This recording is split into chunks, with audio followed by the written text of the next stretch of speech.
வணக்கம். உங்களுக்கு தெரியுமா, முதல் முறையாக மக்கள் தொகை கணக்கெடுப்பு டிஜிட்டல் முறையில் இந்தியாவில் நடத்தப்பட உள்ளது. இதற்கான ஆயத்த பணிகளை மத்திய அரசு தயாராகிவிட்டது. ஏற்கனவே நாம் உலகில் டிஜிட்டல் துறையில் கொடிகட்டி பார்க்கின்றோம். யூபிஐ பேமெண்ட் மற்றும் டிஜிட்டல் டெக்னாலஜியில் நாம் உலகில் நம்பர் 1 உள்ளோம். தற்போது மக்கள் தொகை கணக்கெடுப்பு எடுக்க உள்ளது. அதாவது இந்தியாவில் 140 கோடிக்கு மேற்பட்ட மக்கள் வசித்து வருகிறார்கள்.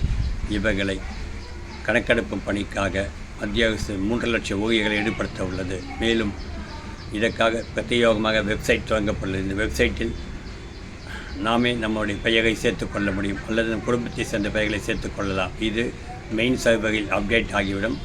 இது குறித்து சரிபார்க்கப்பட்டு உடனடியாக மக்கள் தொகை கணக்கெடுப்பில் உங்களுடைய பெயரை சேர்த்துக்கொள்ளுவார்கள். இது இந்தியாவின் மிகப்பெரிய புரட்சியை ஏற்படுத்தும். ஏனென்றால் உண்மையான மக்கள் தொகை எவ்வளவு, எந்தெந்த சமூகம் எவ்வளவு உள்ளார்கள் என தெரிந்து கொள்ள முடியும். மேலும் பொருளாதார அடிப்படையில் எவ்வளவு பேர் உயர்ந்துள்ளார்கள் என்ற கணக்கு விவரங்களை வைத்துக்கொண்டு தான் அடுத்த 10 ஆண்டு 20 ஆண்டுகளுக்கு திட்டங்களை தீட்ட முடியும். ஆகவே மக்கள் தொகை கணக்கெடுப்பில் தாங்களும் பங்கேற்று தங்களுடைய பெயரை பதிவு செய்து கொள்ள அன்புடன் கேட்டுக்கொள்கிறோம். நன்றி, வணக்கம்.